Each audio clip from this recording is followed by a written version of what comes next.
most common questions I get asked every single day of my life is, how do I get into Google? Most of the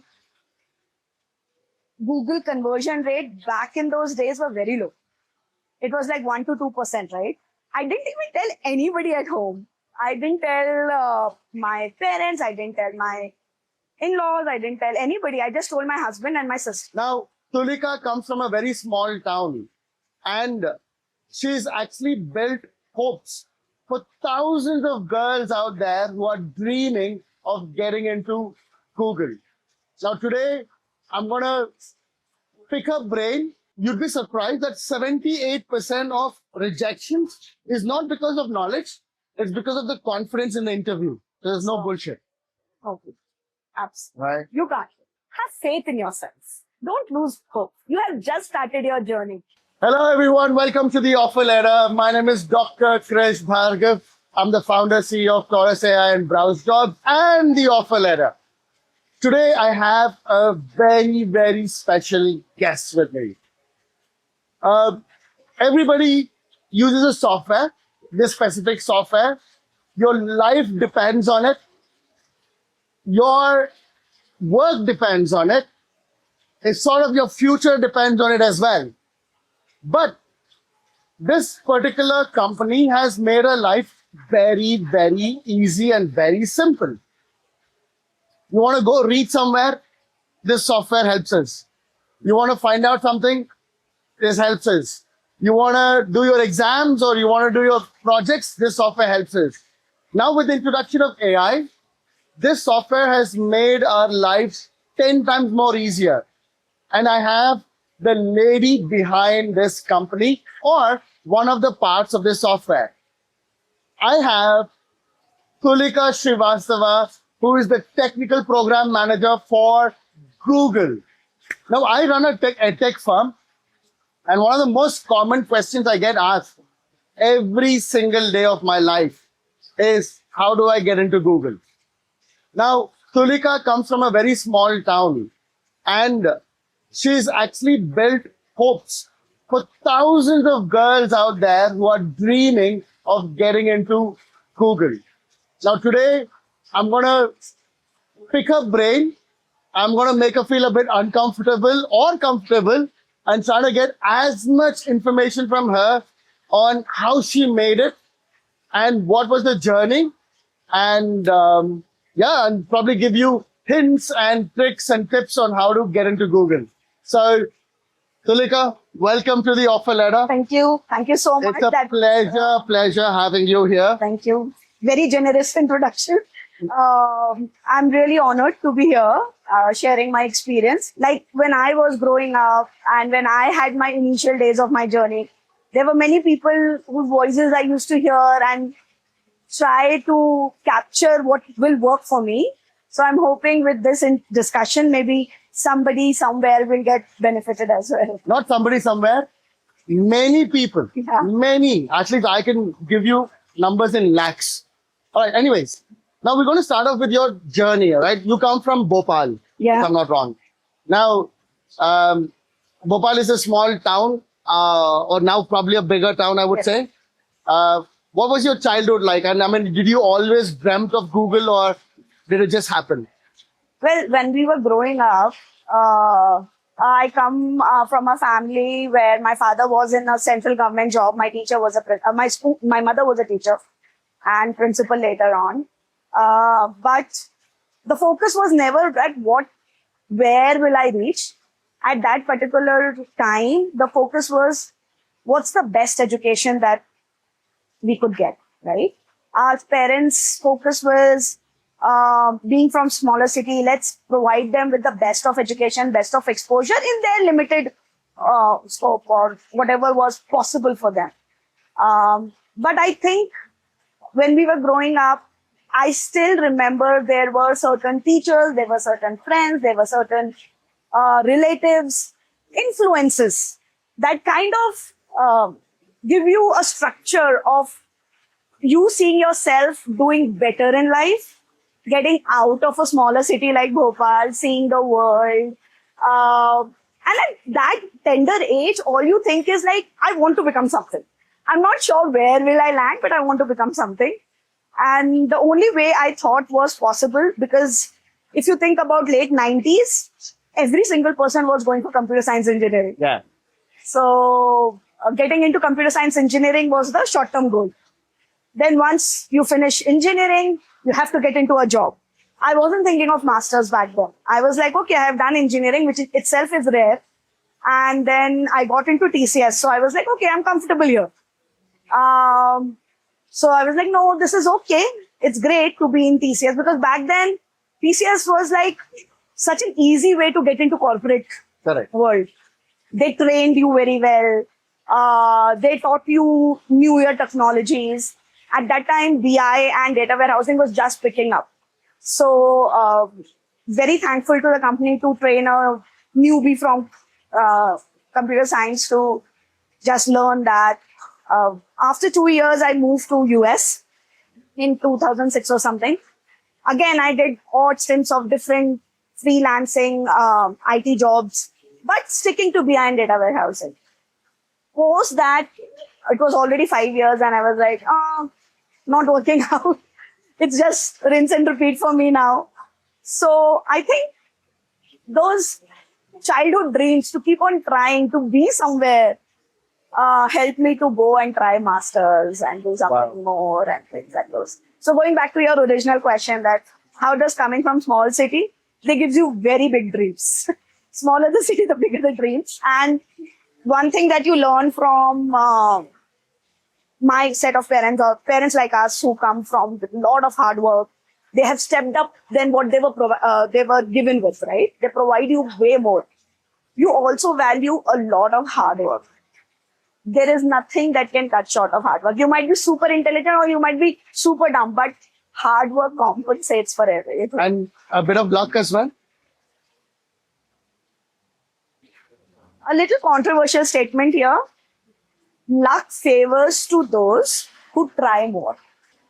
Right? You can't sit at home thinking there will be one day luck pushing me for a good job. Oh, I applied 50 places, luck will give me. No, maybe not. Correct. So you have to, I always believe there are certain areas where definitely luck pushes you to be at the right place at the right time. But you need to be there. You need to be in those many places and one will click. Correct. So again, luck helps those who do hard work and push themselves out of the comfort zone and their box. So definitely luck is there, but I wouldn't say a very big percent. So, I mean, I see a common trend. You finished TCS, I think you joined, you worked with Persistent Systems for a while as well. No, I was in US and then I did a lot of consulting work there. For one of the year when I had to give my GRE to get into masters, I came to India and worked for Persistent Systems. Acha, For that 10 to 11 months. Okay. But that was a very good call because less I knew that later on also I'll go back to them. But they gave me a very good base. That's one company I give a lot of credit and bonus points to them, that they actually saw something in me where they thought that, okay, this is a girl who's good. Every other person is also very good in coding. But she has this personality trait where she connects with stakeholders very easily. She has a very ease to talk to strangers and make them tell their problems. My manager back then, his name Amol Thorat, I don't know where he is now, but back then he always used to say, go try talking to this customer, present your solution and all. Back then my client was OpenWave in Australia, and that kind of helped. It gave me an opportunity to go to Australia, work there. I did my first solo trip. It was such an eye-opener, but also gave me a lot of confidence to believe that I am more than just a technical person. There is more qualities where I can pivot to. There are things that kind of connect very easily with people. When did your Google dream start? Google dream start, right? That's a tricky one. So I was in US. After my master's, I had a very good opportunity to work with very diverse group of people from different ethnicities, from different countries. Uh, when you do that, you also get a exposure to how to manage different set of people in the work environment. So when I moved back to India, I reached out to Persistent again. My daughter was only 1.5 years old. So I didn't want to travel again with Deloitte and everything. So I said, okay, I want something which is comfortable with my kid. I can also manage. So they said, oh, well, we are thinking of building this center of excellence for BI. Would you like to build certain, work on RFPs, which is you work on certain proposals that different companies open. You provide them a prototype or a solution, and then you try to build that proposal. So while doing that, all my experience of interacting with diverse people came handy. Because then when I'll go and pitch, I would exactly know what tone to have, what will be they interested in, how much technical depth I have to go in, or do I talk about the impact? Do I talk about ROI more? Is there earning a lot of RFPs for my company? One of the RFP was Google BigQuery. So Google BigQuery reached out for certain validation that they wanted to do. And they reached out to many technical companies. I was one of the person who was building the RFP with my manager back then, Amit Deshpande. And we won that. And it wasn't very long. And I worked with them for almost 19 months. And in those 19 months, my dream started taking shape that, okay, maybe I want to someday try. But it wasn't like a solid step that I had to take until we moved to Bangalore. That was in 2021 when we moved to Bangalore, and it was just one of those, cursory things that you do. Like, okay, let me keep trying. As I said, the ambition comes very naturally. You can't sit settled. So, and also I was in that stage of my life where my daughter was already 4 years old. So comfortable, right? You have crossed that hurdle of toddler and being very dependent. So I was also, okay, this is a good time to try out. And I was just cursing through, and there was one opening in Google, which seemed to be in cloud, but something that I have done when I was in US. So I would say the story of Google started with a little bit pieces here and there, but it was because of that interaction that I had when I was in Persistent. And did you reach out to the person that you already worked with, or was it just a random application and then? Random application. So my sister was in Google initially. She was the marketing head for a very long time in Google. So, but by then she had left. So I said, hey, I saw this profile and I might be interested. Can you find somebody who can refer me? She found somebody because she had worked. So through random friend, or a friend of a friend, I asked them, can you push my application? And to my surprise, they reached out. I didn't even tell anybody at home. I didn't tell my parents. I didn't tell my in-laws. I didn't tell anybody. I just told my husband and my sister that, hey, it looks like they're interested in my profile and they are setting up certain interactions. And given the fact that most of the Google conversion rate back in those days were very low. It was like 1 to 2%, right? Of any interview that gets converted. Absolutely. Now it has increased, to be fair. But I'm talking about 21. So I was like the least expected person. Like, I don't know if they'll take it. But I kept going. So even for my Google interview, I was prepping day and night. Like crazy. They interviewed for 3 months. That was my next question, actually. So I know a lot of people working for Google. I mean, at least in our society, we know quite a few people. And they told me that they prepared for a year before they attended the Google interview. I know one person, I think you know that person as well. I probably won't mention the name. He had started preparing for almost 15 months prior to attending Google's interview. Is it really that tough? Some people do go through that course. And specifically, if they are at higher level, and they are very specific of the domain knowledge that they want, they might take months to come back. I luckily happened so that everything that was mentioned in the job title and the profile, I had an experience prior to that. So there was a lot of confidence that at least I know what they are asking for.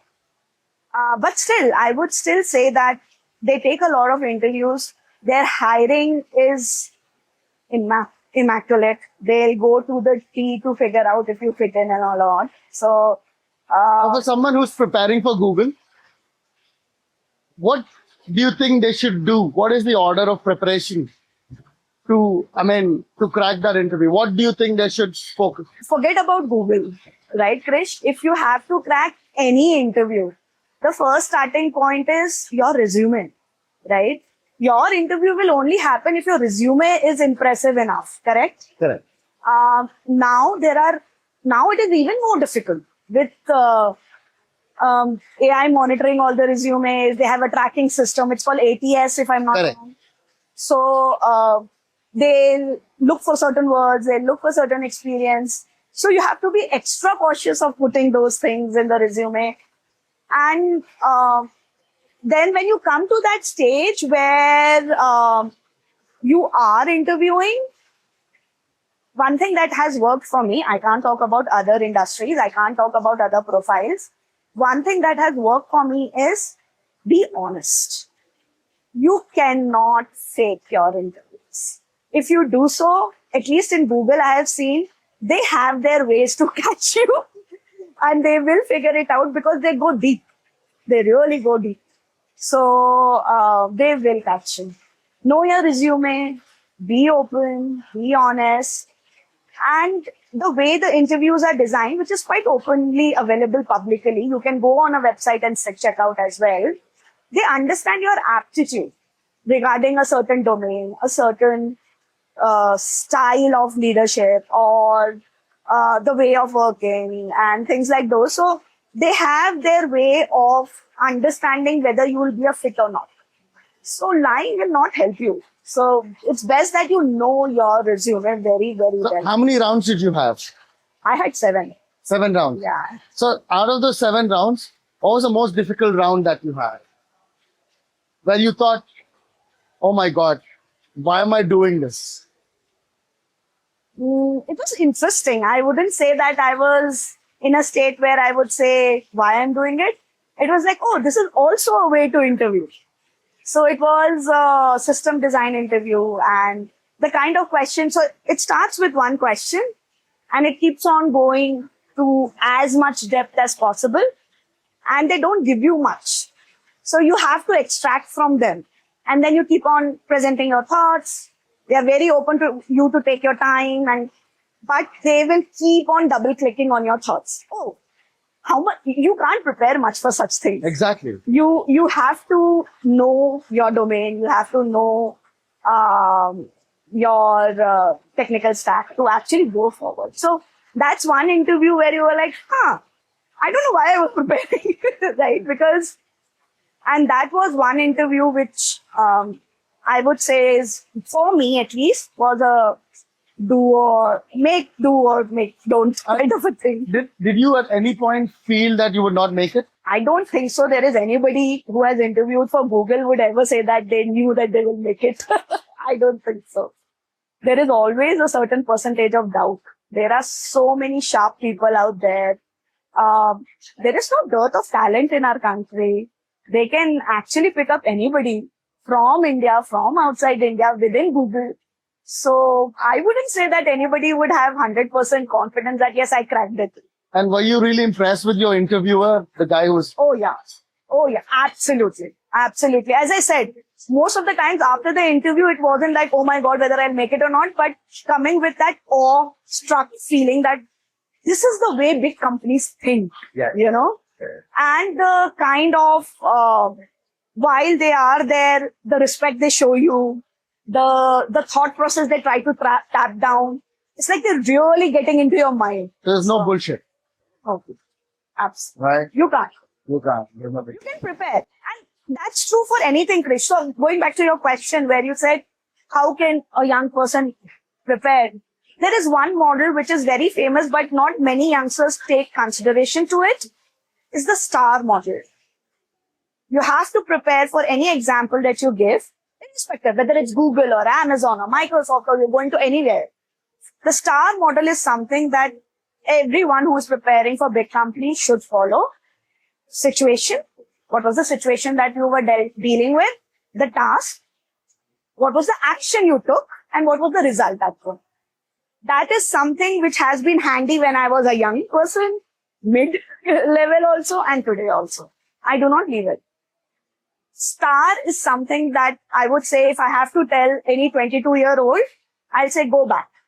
Pick up all the projects you have done, put them in STAR. That is probably one of the most, the most priceless information that you would have probably got from someone, because we do a lot of skilling as well. And when we train our candidates to talk about projects, this is what we use. Yeah. And our success rate is on top 95, 98%. The only reason is because I apply the STAR model. Yeah. Is explain this like a story. Yeah. To your interviewer. Your project, it's not only about what the project is, I use this tech or no. What was the situation? Yeah. What did you do? What was the result on the back of it? And what challenges you faced and how did you Correct. conquer or react to those challenges? Do you also work on their communication skills? 100%. Yeah. So we have a very unique way of training candidates. We start from confidence. The reason is, we did a survey as well. You'd be surprised that 78% of rejections is not because of knowledge. It's because of the confidence in the interview. People they freeze. They're not able to talk. They're not able to express themselves. Yeah.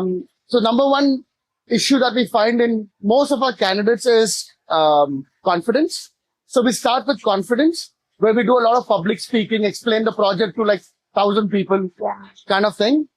Then we come to communication. Yeah. I'll give you a very unique example. So we get a lot of students from tier 2 cities, Kerala and all those areas. And one of the biggest struggles that we get is communication. They're very good technically, but communication is a big problem. So we took communication classes, and sometimes it works, sometimes it does not work. So we use a trick. So I got an app. I think they'll get some free publicity. I think it's called Nivi or something like that. Okay. So what happens in this app is you just log in and it will connect you to people across the world. Okay. Right. And it's like a video conversation and you just talk to them for hours. Oh, okay. All right. But they're there to talk to you in English and you are also expressing yourself in English. So what I do is, if there's a guy, I make him talk to a girl. And if it's a girl, I make her talk to a guy. Yeah. All right. So we provide this app and they talk for about 3-4 hours every single day. Random topics. All right. I've had instances where people have started dating as well from this app, but that was not the intention. Quite an interesting use case. And there was one candidate who was from Kerala. I asked him, how are you? And he could not tell I am fine. He just got offered last week. He got 2 offers. And that guy speaks English, like it's his native language. All right. So we use these innovative ways to tackle this killing. So we also use color coding. So what we do is we color code all topics. So this is for people with ADHD problems. So they have problems focusing. So what we do is we color code all their text, because I saw a research document where kids with ADHD problems are able to focus on cartoons for hours. They can watch cartoons because of a lot of colors and actions and things like that. So I said, let's apply this. So we color coded every topic, Python in green, AWS in blue and things like that. And it did miracles. People are able to remember like that. Yeah. So, but if you remember, even when we were doing our engineering, we used to use those highlighter pens. Exactly. Yes. subconsciously we were We doing were doing it. Yes. But there was a science behind it. Yeah. And that is how, that's the kind of policies that we follow. But for me, one of the most common questions I keep getting asked is, sir, how do I crack Google? How do I crack the Mang and Fang companies and things like that? And I think you gave us a very good idea on how to do that. Now, coming back to you, would you say you are like the tech guru? I mean, would you say you're really good in tech? No. Or would you say your strength is an overall combination of communication, confidence, technical, and also stakeholder management? I was reading something few days back, a post on LinkedIn, and somebody mentioned this, which was very beautifully explained. How did this technical program manager came into being? For a very long time, they were data analysts Yeah, and they were program managers. correct. So if you think about it, data analysts were the people who were living in data, Correct. writing queries, writing models, writing flows, pipelines, presenting it. They knew everything about data, but maybe they lacked a bit about organizational priorities. They would lack a little bit of domain expertise and how to sell it to the stakeholders or understanding how to bring that result to them. Then there were these program managers. Genuine jobs, status updates, communication, risk mitigations, making sure the capacity is managed and all of those. Having a lot of organizational understanding, stakeholder understanding, but wouldn't understand. They will go to data analysts for qualitative answers. Okay. How much are you done? What's the percentage of done? When is the ETA? So on and so forth. But then we came who have done enough of data warehousing, BI, data work. And then we started working with the stakeholders, everyone. So then came a stream of people who were a merge of these two. Now they are called technical program managers in data or data-driven program management. Would they, So I would call myself that. are you still hands-on? Like, and do you, Yeah. And I think in Google, I don't think so. They give you an opportunity for not being hands-on. You have to be. yeah? You have to be. Yes. You have to be. There will be some part or the other where, see, you have to also understand Google is 80% very sharp engineers sitting with you. Right? We are still called the cross-functional team. Product manager is a cross-functional person. Program manager is a cross-functional team. The core pivotal team is engineering. They are very sharp people. If you even have to have a conversation to ask them, you need to have that technical know-how. You can't, even today at this age, after so many years of experience, I have to prep when I join a new team. I have to understand their technical stack. I have to understand their language. Not necessarily start going and coding with them, but there are enough ways of understanding what they're doing and what the flow is. Sometimes I'm successful, sometimes I'm not. But at least I have enough backing of understanding their challenge, because prime job of a program manager is to figure out those gaps and help them. Most of the engineers work very siloed. Not in Google, any company. Correct. They are given a certain work breakdown structure. This is your thing that you have to deliver. Now comes a program manager or a product manager who will tie everything together and say that, okay, now this is completely done. Because someone will say, okay, I'm done. Somebody would say, I'm way behind. So you are the one who will bring everything. Now you can't do it without knowing the entire technical flow. So I don't think so. I shouldn't know. I think you have to keep on evolving. You have to keep on being relevant in today's world. 40 plus, they will take you. They'll be like, no, it's okay. But have you ever felt nervous going into a room thinking, okay, maybe they're too smart for me or Oh yeah. Imposter syndrome is yeah? very real.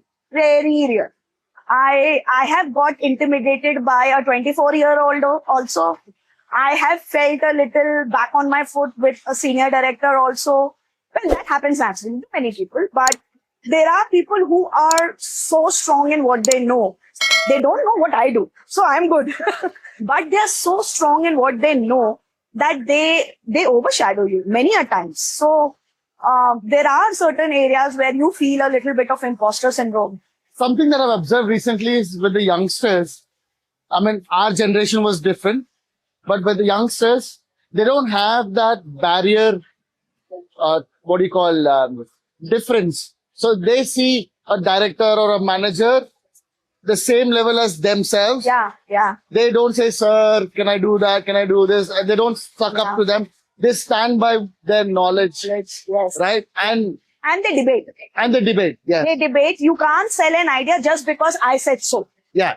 That wouldn't fly with them. You have to convince.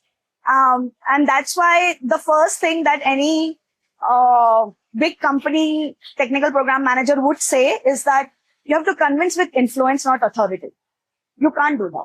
In today's world, absolutely not. You have to convince them. You have to influence them. This is how maybe you want to pivot so that we can reach here for this impact. You know, these are the reasons. I can't go what I was like. See, there is also very big history behind it, Krish. When we started off, India was in that bracket of creating million army for doing a lot of testing, lot of coding. So our strength was to bring as many headcount to the IT technology and just win it and Correct. scale like how, right? Correct. But today that's not the world. Today the world is that how quickly you can create an impact and how quickly you can become relevant. So you also have to change accordingly. So I would say, yeah, there are people who are extremely sharp, but at the same time, you also need to find new ways to influence them. And do you report into someone younger than you? And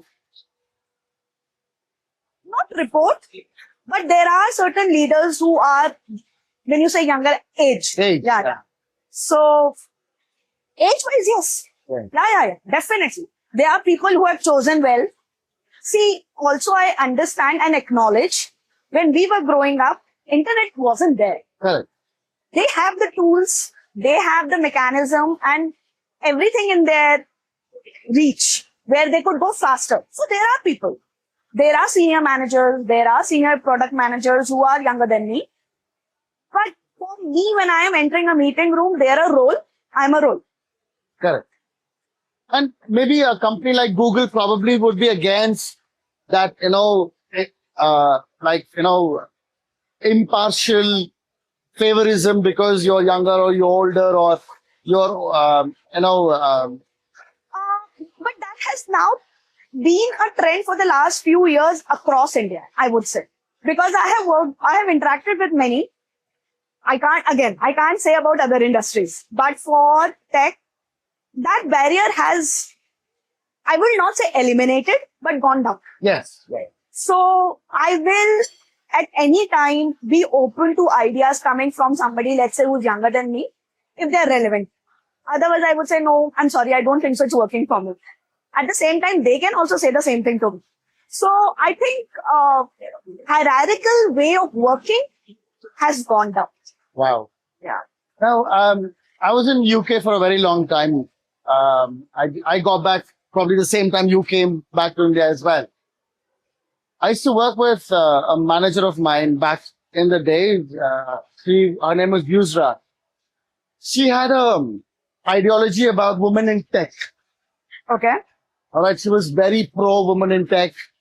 She was driving that. And after her, I think one other person who I've heard someone saying so much about women in tech or preach so much is you. Me, yeah. All right. And I think since we met, I think I've heard that from you quite a bit as well. Now, how easy has the world been for a woman to get into technology? Is there still a gender, a genderism or whatever you call it?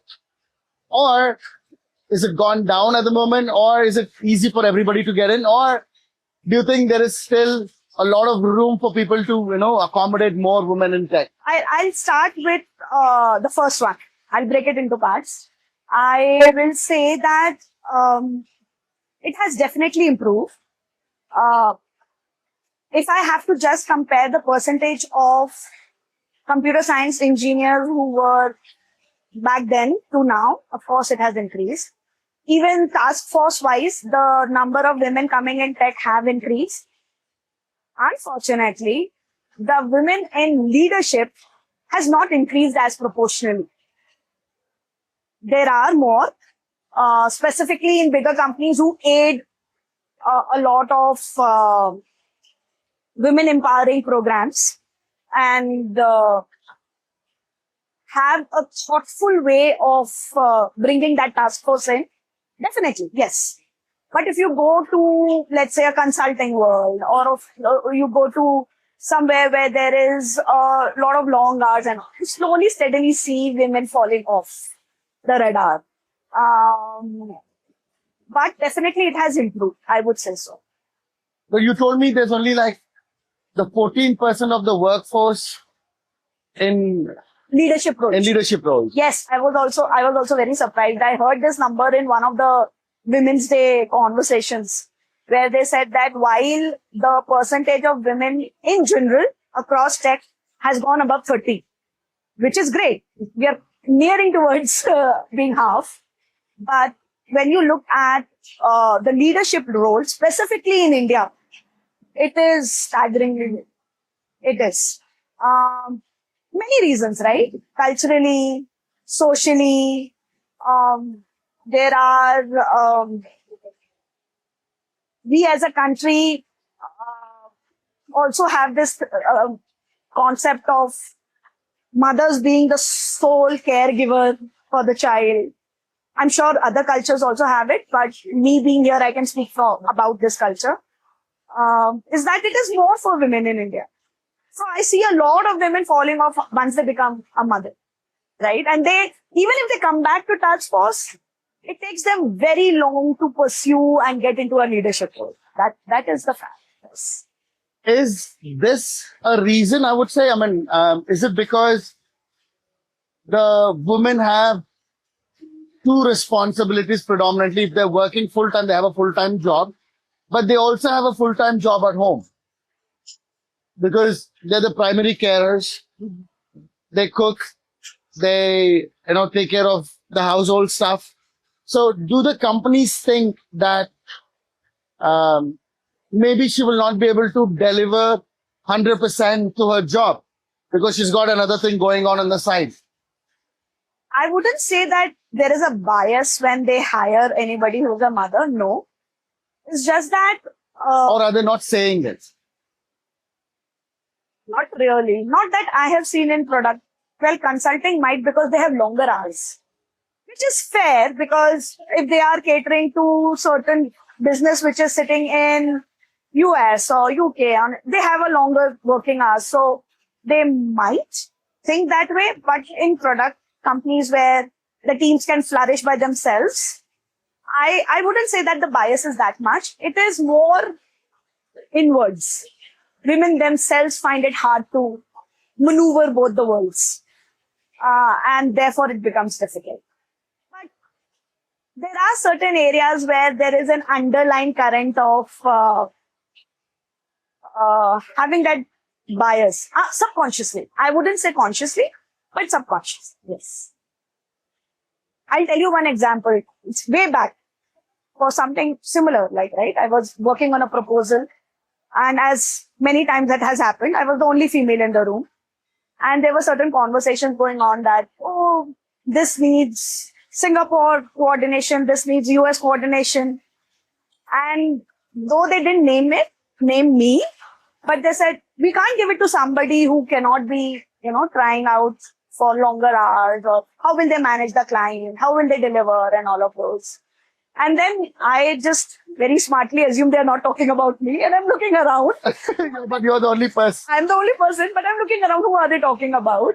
And you leave it to me how I'm going to manage it. Let's take it on credibility. If I have a team and if I have enough tools, if I have enough knowledge about the domain, I would still like to go ahead with the proposal. Let the client decide. Correct. Right? But I heard that, right? This was 9 years back, but I did hear it. And things like, You might have to go back and cook, right? I'm like, why would you assume that I have to cook? There are so many people sitting. Did you ask anybody else that they're cooking? Or they'll come and say, how is your daughter doing? Who is managing? And I'm like, I'm sure the others are also parents. Did you check with them? Why are you checking me only? That was very, yeah. Those are the subtle things, right? Yeah, where you have to, unfortunately, keep on getting back at Yeah. as a woman, right? Even socially. See, I am somebody who has a very extroverted personality. Imagine there is a woman who has a 3-year-old, 4-year-old, and she is jabbed back to back to back saying that, oh, your work is not directly, indirectly, your work is not important. Are you managing your kids well? How are you managing your kitchen? Where will that morale go? So these subconscious things, socially, at work, is always taken inwards, and hence people fall off. Okay, Tulika, I have a very, probably one of the most asked question. Why do people want to join Google? All right. And what is that, the culture of Google that is so different from other companies? So what has been my experience with Google is, first of all, which everybody knows is, it's one of the tech giants who has the sharpest brains. So you, first of all, the first incentive is that you sit with people who have been in tech industries for years, decades. You learn so much just by observing them, to be around them. Also, Google is one of those companies which has this core culture of letting people try.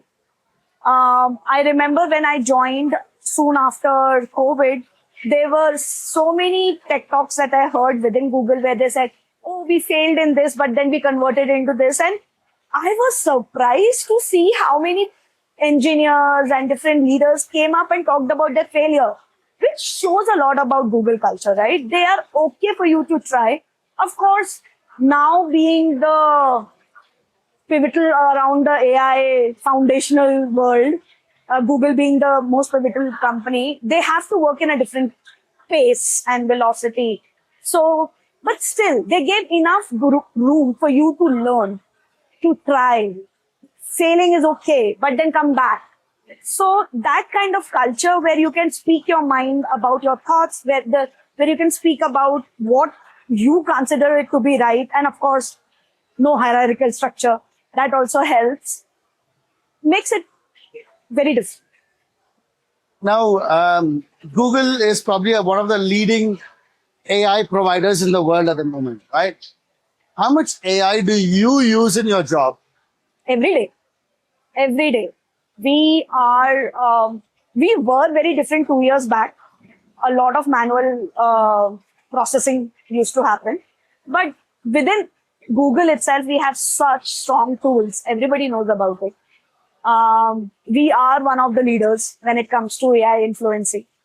So we use it every single day. There are so many LLM models playing around. There are so many agentic works that keeps on happening. Every team has its own agentic works that they are working on. So I would say it has become the part and parcel of life. And do you guys get a different AI LLM compared to what we would get as a consumer? Things that are being tried, right, are in process. So, of course, they are open to Googlers first. So, okay. I know you cannot talk about what's coming next. Yeah. But, wow. But we are really excited. The kind of innovation Google comes out with, I mean, every 2-3 months, they just disrupt the entire market. Yes. It feels like they're keeping quiet and they come out with a storm. Yes. Right? Yes. And that's the demand of today's competitive world. Absolutely. We can't. No, but that. The problem is not that. The problem is for the humans or the layman to cope with the progression. Yes. Right? Because upskilling is a new norm of the world, right? You got to keep learning, or you're left out. And that's going to be the norm for the next 1 decade, if I may say so. Because there are many other companies also which are coming up and changing just the way we are working, the way we are driving impacts. the velocity across companies have been changed. There are new KRAs being formed around AI usage, not in Google, everywhere. So that's the new face of technology that So we do have. you think we'll still have jobs in the next 5-10 years? There are few jobs which I do feel might be a bit in danger, which are manual in nature. Because the point that I made earlier, India actually thrived on creating these multiple headcount industry where there were people doing manual testing, manual QA jobs, just sitting across, managing legacy codes, right? A lot of that work came to India. In my opinion, those things was now moving towards AI because that's very easy to be changed into workflows or create agents around it. You can just quickly tell you where you are going wrong or things that are prescriptive where you don't even make those mistakes, right? So I think manual testers, QA jobs are something where they might have to pivot. I wouldn't say that human will be gone, but they have to pivot from manual testing. They have to start collaborating with AI tools to make it faster and all, and become smarter in figuring out to change those prompts in their own ways rather than just manually creating tests and I bugs. think we've already seen that. I mean, the QA jobs are almost disappearing now. Recruitment jobs are reducing. Yes, recruiter jobs are almost disappearing. Financial back-end finance jobs are going. Anything which was manual heavy is kind of Anything else that you think could probably be impacted in the next 1 or 2 years, like DevOps or hard coding jobs? Or coding jobs are seeing a change of face, definitely. Because there are so many areas where people are now vibe coding or trying different code. The ramp up time to learn any skill set has reduced drastically. correct. So that also brings a change, right? Now I don't need a 10-year experience, certain skill set person to come and save my world. I can have somebody who has the innate quality of picking up quickly, create models for me, which will understand and just do. Of course, there will be certain humans, but that number reduces. Yes. The number human in the loop will reduce. So it won't go away, but I definitely feel that a lot of that coding will also go to AI. So, so you said you use a lot of AI in your day-to-day job, Yeah. right? And we also know that AI hallucinates, Oh, yeah, big time. Yes. right? So, let's say there's a situation where you are working towards a task and you're collaborating with AI, and you have a deadline that you're working towards, and suddenly AI starts hallucinating. And let's say the deadline is in 2 hours. 2 hours. 2 hours. How are you going to tackle that situation? So, that's a nightmare, first of all. Many people have to go through that nightmare of something that was working for you and has stopped working. That happens. But then you have to stop treating AI to fix things. You have to kind of change your solution way. There are multiple things that you can do. Like most of the things that we have tried, or maybe I've tried in some other ways, is like you change or you pivot in a way where you focus on the most viable product that can go out in 2 hours. Okay? You reduce that scope. And then you work on only that, ship it out. This is like old age things. Like, okay, the client asks for this much, customer asks for this much. This is the most viable product I can give. I give it, it's done. That is one. The second thing that has worked, which was also very surprising to me, you change the way your AI prompt is. You change the AI prompt in a way where you say, okay, think of yourself as the biggest critique of this product, and you hate everything that has been done so far. Find me the top 3 flaws. Do not give me the solution. Do not write the text. Give me the 3 flaws. Now you have the top 3 things that you can fix. Out of those 3 things, find the smallest, fix it, ship it. Don't solve the bigger fish. Ah, Don't fry the bigger fish. Solve the 3 problems that it has found. It is smart enough to do that.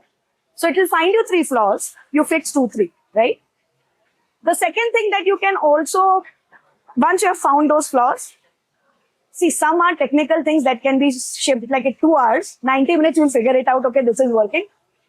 When that 90 minutes mark comes, then you pitch towards your communication skills, saying that, okay, let's try to do a phased approach to the customer and have that phased buy-in. You tried solving it with all of these, which is because of the time crunch. You go with the phased approach, saying that this is the way I'm going to present it with my MVP, most viable product, saying that I am going to deliver with the timelines. And then in those timelines, run it to your model and see how much will you take. That much it can figure it out. Yeah. And then add 20% contingency plan. Give the date. Sometimes that also helps your day. With all these approach, you will figure out So something. do you guys use Gemini? Yeah. Use Gemini. All the time. So, so you head data analytics, or lead data analytics, Yeah. or you lead data analytics. Now, people have a very bad misconception that data analytics means Power BI, Tableau, or QuickSight, or something like that. But that's the biggest misconception in the market.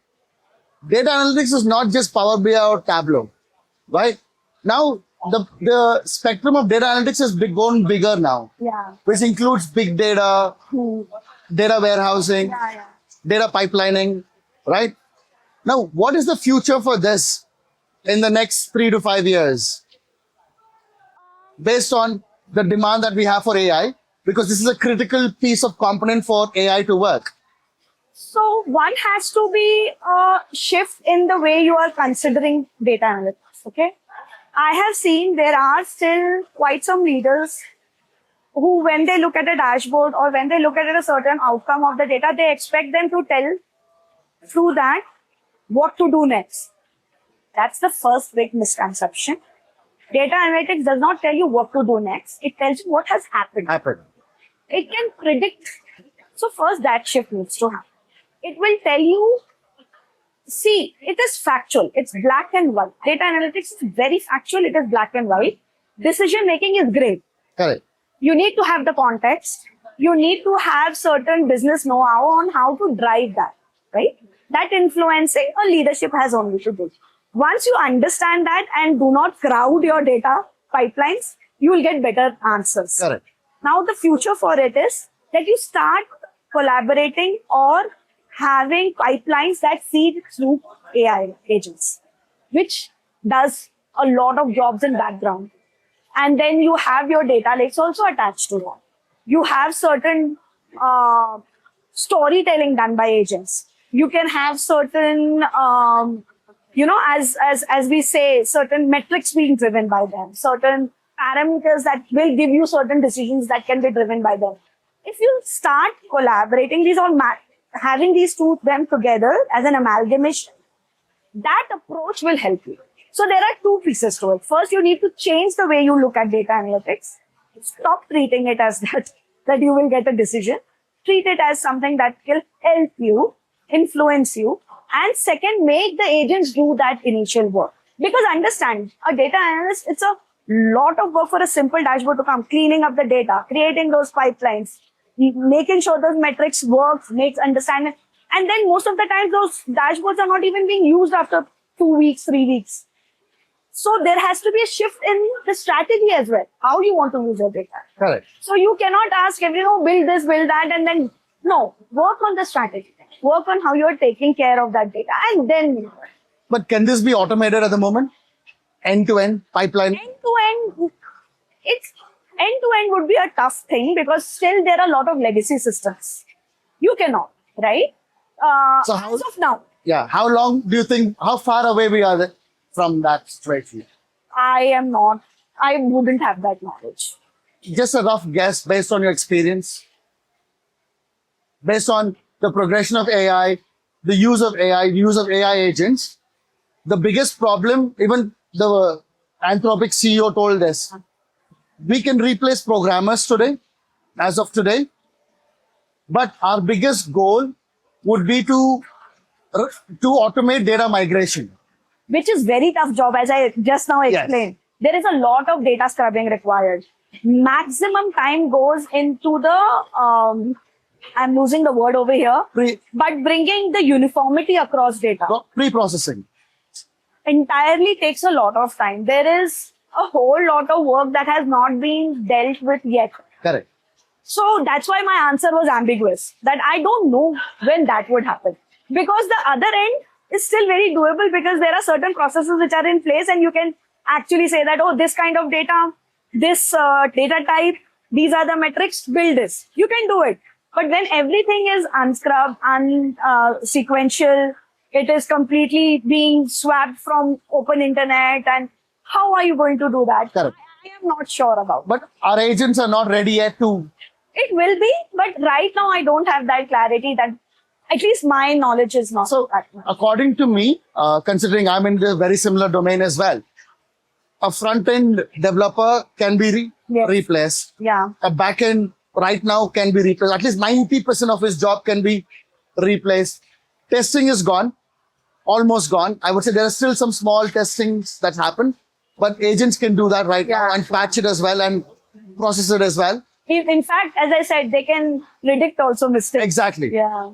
What else is left? I mean,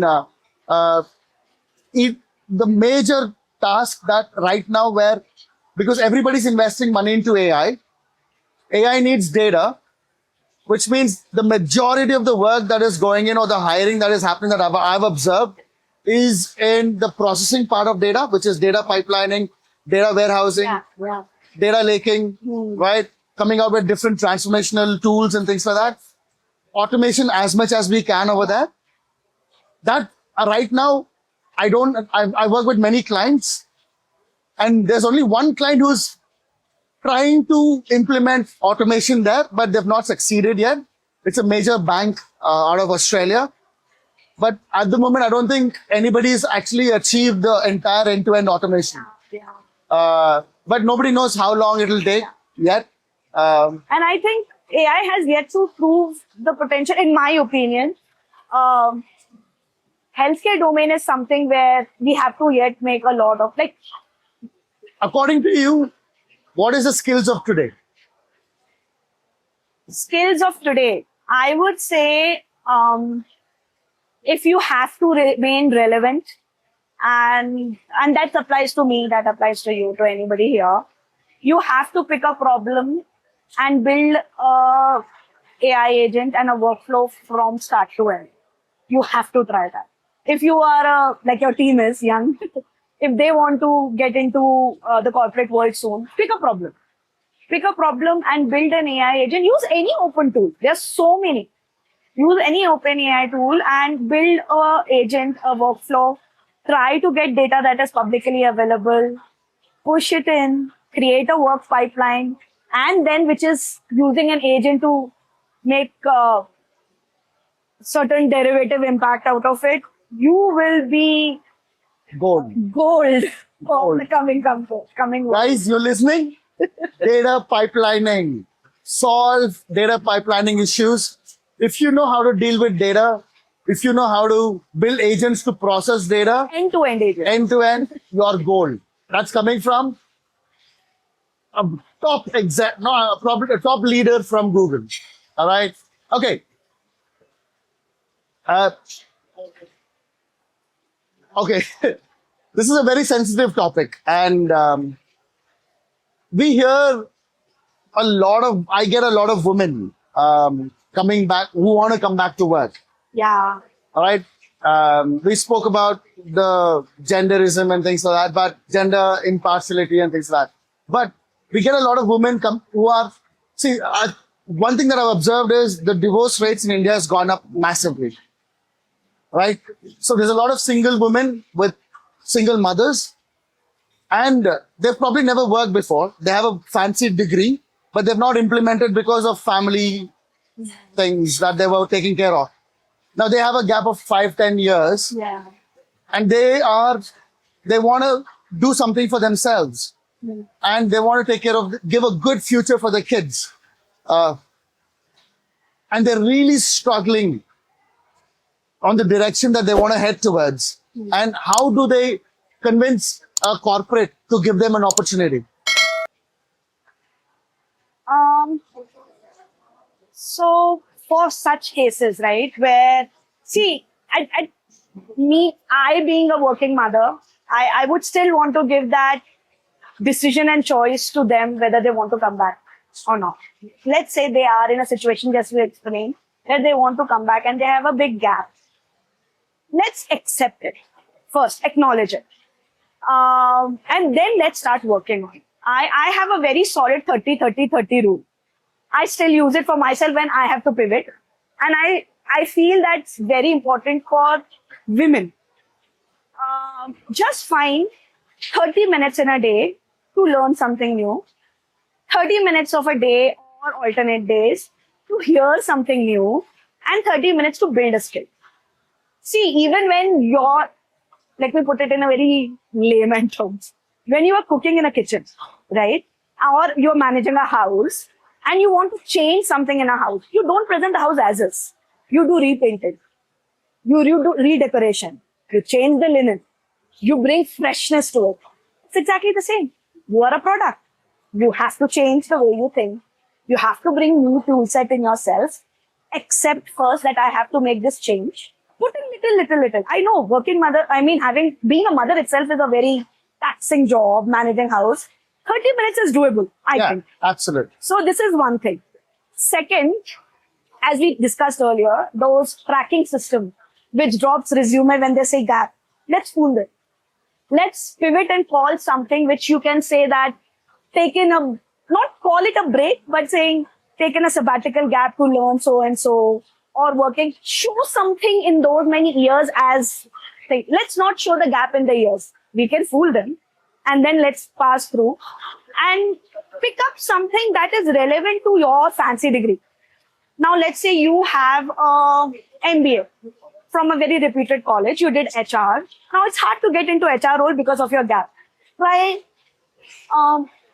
administrative business partner job, ABPs. They are amazing jobs, right? You're not HR, but at least you'll get your foot inside the door, right? Similarly, you have a teaching career, but you want to earn more and you're coming back. Why not try knowledge branches of many companies? You were a lawyer. Try legal in corporate. Try smaller and get it. And do corporates provide that opportunity? Yes. They do? There are many companies, you have to search for them. They have a return to work women programs. Tap on them. There are, just simple thing. Buy a premium in LinkedIn. Reach out to these program recruiters and people who are, drop a note.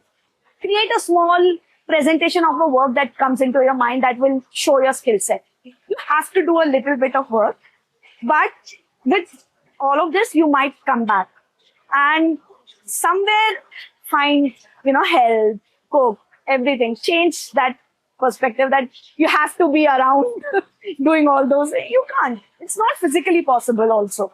So take the social, ask your partner to do it, take some responsibility, get some help, and professionally take on these things. Find a new skill set which is somewhere linked to your old fancy degree, but pivot.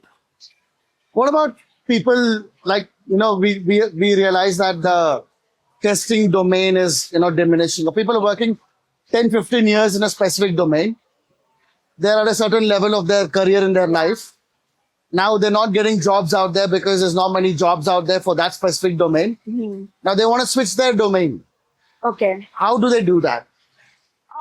If you have to switch your tech stack, you can still keep if you are in healthcare, you can switch your tech stack because you thought that being a QA or testing is not, but you must have picked up something in domain, right? Yeah. You can be a BA, business analyst. You can be a salesperson. So think out of the box while keeping your expertise in the domain and the expertise and your learning. But as I said, we have to be relevant in a very fast-paced technology and fast-paced world. So is it okay to lie on the CV? No, as I said, that will not fly. You will get caught. If not, on the resume, to keep your job relevant and to stay in the company somewhere. But if they have the skills, and they add those skills in their current job description, would that be okay? Yeah, you can always say, I picked up these skills while I was there, and now I'm looking for opportunities where I can apply them, use them, execute certain things. And here is the idea. See, I will tell you, when you are pivoting, one thing that has helped me in past as well, when I was switching from pharma to something else, read a little bit about it, do little homework. As I said, I do all things. I write. So when I do these, pick up your skill set, read about the company, and see how you can help them. Correct. Give them a use case where you can help them.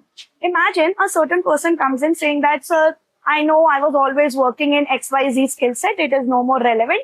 I have picked up Python. I have picked up this, and I know that you are running this Taurus AI. I have this company.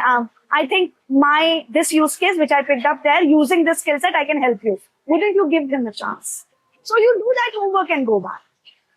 That will give us, write it in your resume. Yeah. Just for that company. Yeah. Write it that this is my idea. Let them see. So,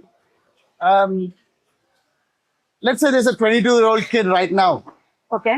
holding onto his phone, waiting for his offer letter, which is not got yet, with the hope that, because right now the entry-level jobs is really difficult. Yeah. There's not many out there. Yeah. And so if you had to give him a message, all right, and that's your camera there, if you had to give him a message of hope, or a message of,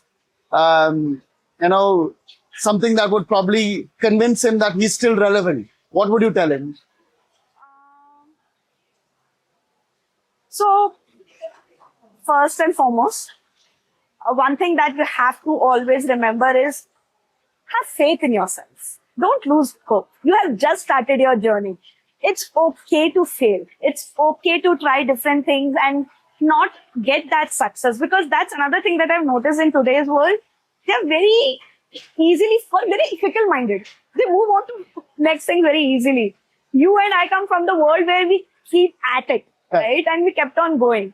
But at the same time, do not lose on your true core skill set and tricks.